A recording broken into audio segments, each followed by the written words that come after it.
Hai teman-teman remaja yang dikasihi Tuhan Yesus, Salam. Kita patut bersyukur pada Tuhan kita Yesus Kristus. Saat ini kita bisa dipertemukan kembali dalam acara Renungan Remaja. Topik yang akan kita bahas kali ini adalah peran kita yang didasarkan pada firman Tuhan, yaitu yang tertera dalam kitab Kejadian pasal 2 ayat 18 sampai dengan 23. Sebelum kita membahas firman Tuhan ini, marilah terlebih dahulu kita berdoa. Mari kita berdoa. Tuhan Allah di surga, kami bersyukur Tuhan bahwa Engkau memberikan kesempatan kepada kami, Engkau mempertemukan kami kembali remaja di GKJ Sari Mulia ini Tuhan, untuk berbagi firman-Mu. Oleh karena itu Bapa, urapi kami agar kami dapat menyampaikan firman-Mu dengan baik. Berkatilah orang-orang yang melihat dan mendengar Tuhan, sehingga apa yang didengar kuasa-Mu boleh turun atas mereka, dan berkat-Mu menjadikan damai sejahtera untuk kami semua. Kami serahkan Tuhan perenungan ini agar kiranya Engkau berkati sehingga perenungan ini boleh bermanfaat bagi kami semuanya. Dalam Kristus Yesus Tuhan kami telah memohon dan bersyukur. Amin. Seperti yang tadi sudah saya sampaikan, topik yang akan kita bahas pada saat ini adalah peran kita yang didasarkan dari firman Tuhan dalam kitab Kejadian pasal 2 ayat 18 sampai 23. Kitab Kejadian pasal 2 ayat 18 sampai 23. Mari kita baca. Kitab Kejadian 2 pasal 18 sampai 23, demikianlah firman Tuhan. Tuhan Allah berfirman, "Tidak baik kalau manusia itu seorang diri saja. Aku akan menjadikan penolong baginya yang sepadan dengan dia." Lalu Tuhan Allah membentuk dari tanah segala binatang hutan dan segala burung di udara. Dibawanyalah semua kepada manusia itu untuk melihat bagaimana ia menamainya. Dan seperti nama yang diberikan manusia itu kepada tiap-tiap makhluk yang hidup, demikianlah nanti nama makhluk itu. Manusia itu memberi nama kepada segala ternak, kepada burung-burung di udara, dan kepada segala binatang hutan. Tetapi baginya sendiri, ia tidak menjumpai penolong yang sepadan dengan dia. Lalu Tuhan Allah membuat manusia itu tidur nyenyak. Ketika ia tidur, Tuhan Allah mengambil salah satu rusuk daripadanya, lalu menutup tempat itu dengan daging. Dan dari rusuk yang diambil Tuhan Allah dari manusia itu, dibangunnyalah seorang perempuan, lalu dibawanya kepada manusia itu. Lalu berkatalah manusia itu, "Inilah dia, tulang dari tulangku dan daging dari dagingku. Ia akan dinamai perempuan, sebab ia diambil dari laki-laki." Demikianlah firman Tuhan. Teman-teman remaja yang dikasihi Tuhan, jika kita tilik isi firman Tuhan itu, kita telaah dari tokohnya, maka kita akan menemukan 3 tokoh dalam firman Tuhan tadi. Yang pertama adalah tokoh Allah, yang kedua adalah tokoh manusia laki-laki, dan yang ketiga tokoh manusia perempuan. tokoh Allah yang kita temukan tadi, yang pertama adalah tokoh Allah, itu bisa kita lihat pada ayat 18 yang bunyinya demikian. Tuhan Allah berfirman, tidak baik kalau manusia itu sendiri saja. Aku akan menjadikan penolong baginya yang sepadan dengan dia. Di situ kita temukan tokoh Allah yang berfirman. Kemudian tokoh manusia laki-laki kita temukan pada ayat 20 yang bunyinya demikian. Manusia itu memberi nama kepada segala ternak, kepada burung-burung di udara, dan kepada segala binatang hutan. Tetapi baginya sendiri, ia tidak menjumpai penolong yang sepadan dengan dia. Nah, di sini kita temukan tokoh manusia yang pertama, yaitu tokoh manusia laki-laki. Selanjutnya tokoh ketiga yang kita temukan adalah tokoh manusia perempuan yang kita bisa temukan pada ayat 22 dan 23 yang bunyinya demikian. Dan dari rusuk yang diambil Tuhan Allah dari manusia itu, dibangunnyalah seorang perempuan, lalu dibawanya kepada manusia itu. Lalu berkatalah manusia itu, inilah dia, tulang dari tulangku dan daging dari dagingku. Ia akan dinamai perempuan, sebab ia diambil dari laki-laki. Jadi ada 3 tokoh yang kita temukan dalam firman Tuhan tadi.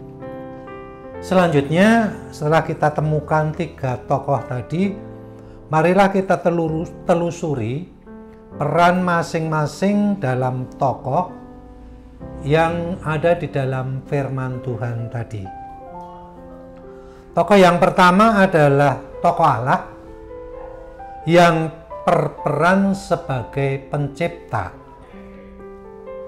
Tidak hanya berhenti pada penciptaan saja Allah itu berkarya, tetapi Allah juga memelihara ciptaannya. Tuhan memberi penolong dan juga memberi kewenangan, memberikan kepercayaan kepada manusia untuk mengelola ciptaannya. Kemudian tokoh manusia laki-laki atau tokoh manusia yang pertama berperan sebagai pemegang kepercayaan Allah. Manusia ini diberi kepercayaan untuk memberi nama ternak, burung, dan juga binatang hutan. Tentu saja tidak hanya memberi nama, tetapi Tuhan juga memberikan kepercayaan untuk mengelolanya. Kemudian seperti difirmankan dalam Alkitab tadi, yang ketiga adalah tokoh manusia, yaitu tokoh manusia perempuan yang berperan sebagai penolong yang sepadan terhadap manusia yang pertama atau manusia laki-laki tadi.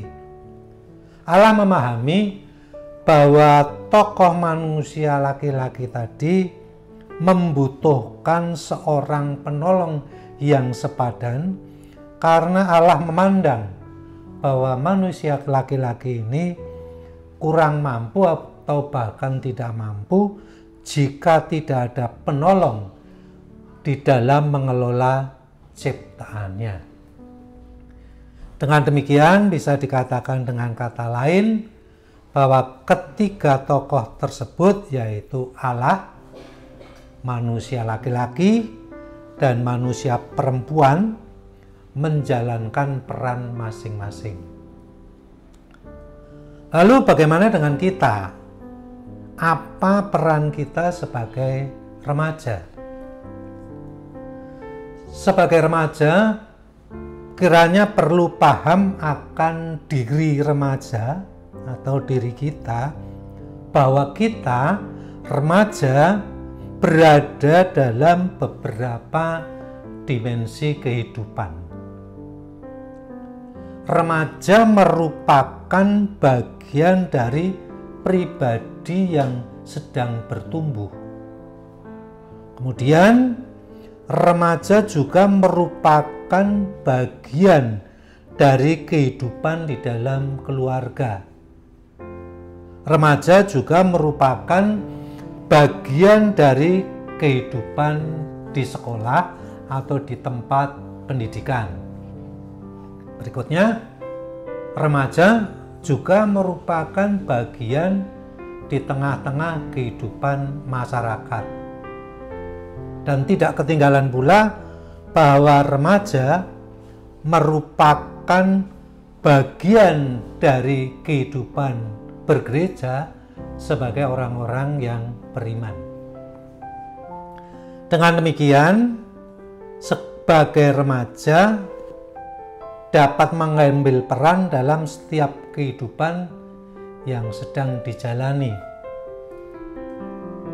Mari kita urai bersama satu persatu dari dimensi kehidupan yang sedang dijalani tadi.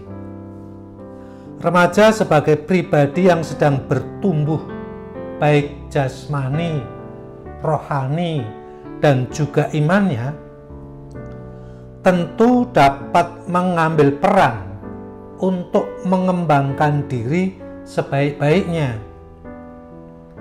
Peran yang diambil untuk mengembangkan diri sebaik-baiknya, menjaga diri sebaik-baiknya, diantaranya adalah remaja bisa menjaga kesehatan, sehingga pertumbuhan jasmani rohaninya bisa bertumbuh dengan baik. Remaja juga bisa menjalani pola hidup yang sehat, pola hidup yang baik, sehingga dapat menjaga diri, menjaga jasmani rohani dengan sebaik-baiknya sebagai wujud syukur telah diciptakan oleh Tuhan.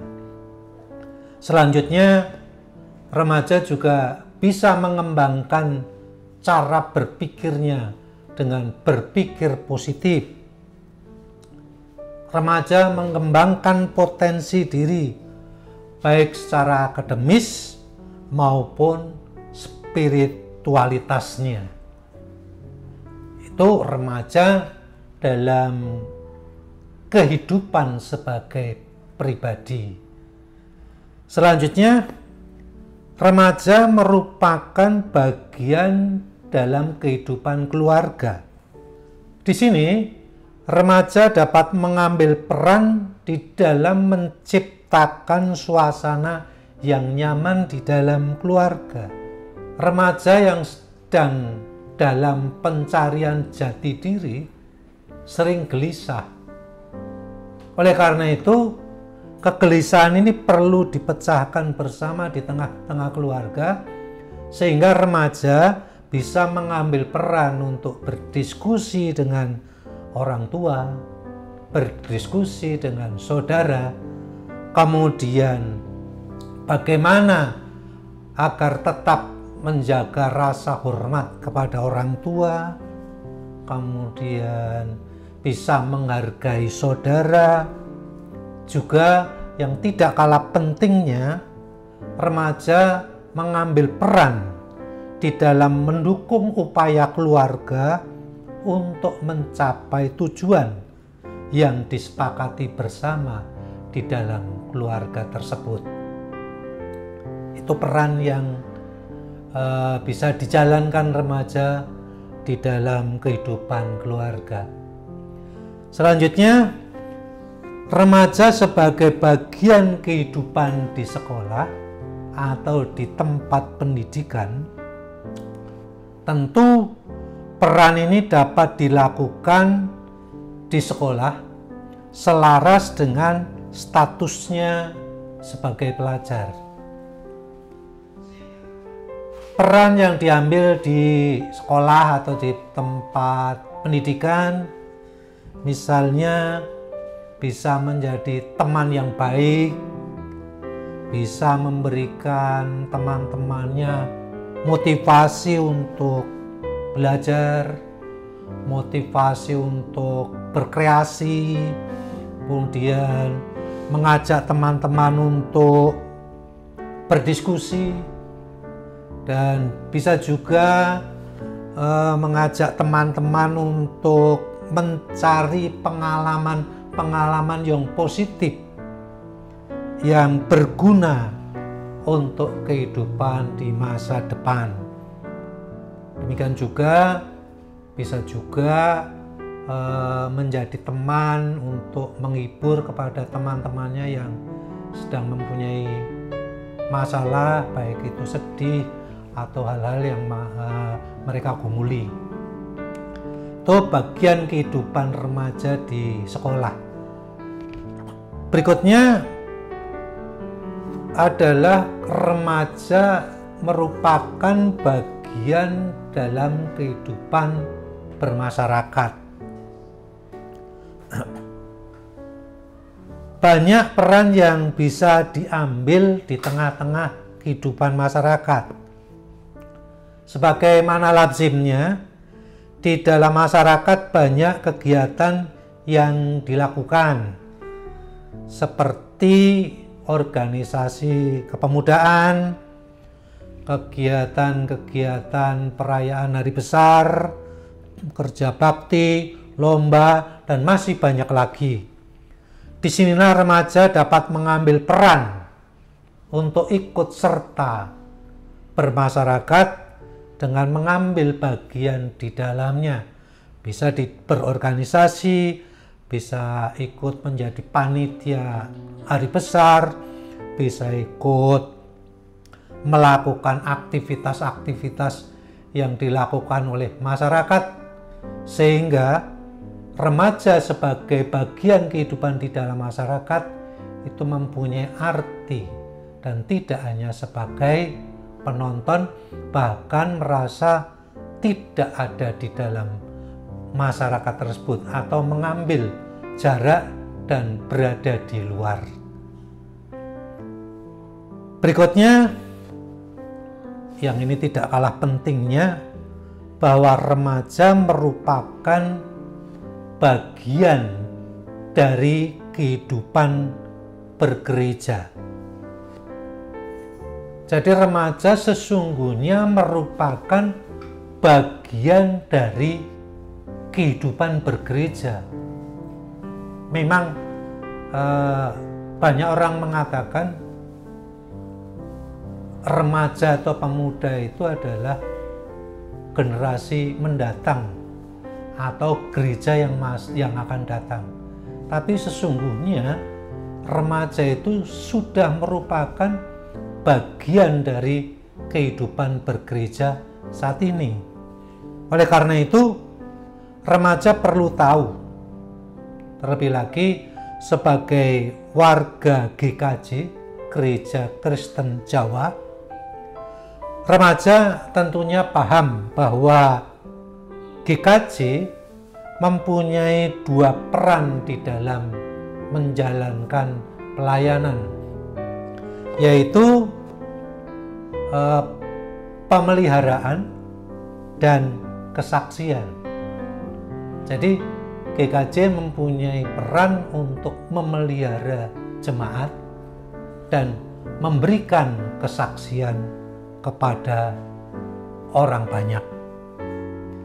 Dalam rangka pemeliharaan iman jemaat, remaja dapat mengambil peran dalam keorganisasian atau kepengurusan di remaja, bisa juga di dalam mengambil peran di ibadah remaja, baik itu ibadah mingguan, ibadah awal semester, ibadah tutup tahun, dan ibadah-ibadah yang lain. Remaja bisa juga mengambil peran di dalam diskusi, pemahaman Alkitab, pendalaman Alkitab, bisa juga mengikuti kegiatan nyanyi, kor, vokal grup, atau bisa juga kelompok doa, dan tentunya masih banyak lagi kegiatan-kegiatan pemeliharaan iman yang dilakukan sesuai dengan kondisi gereja atau aktivitas yang dijalani oleh gereja masing-masing. Itu merupakan wujud dari peran remaja di dalam pemeliharaan iman. Selanjutnya, dalam rangka mengambil peran kesaksian, remaja dapat bersaksi di tengah-tengah warga jemaat dan bisa juga di tengah-tengah masyarakat di luar gereja. Bersaksi tidak hanya melalui tutur kata, tidak hanya membaca Alkitab, tidak hanya berkata-kata saja, tetapi bersaksi akan lebih baik apabila kita tunjukkan dengan perilaku, perbuatan, bahkan dengan aksi. Misalnya di tengah-tengah jemaat, remaja bisa mengambil peran untuk menjadi teman orang tua, orang yang sudah sangat tua.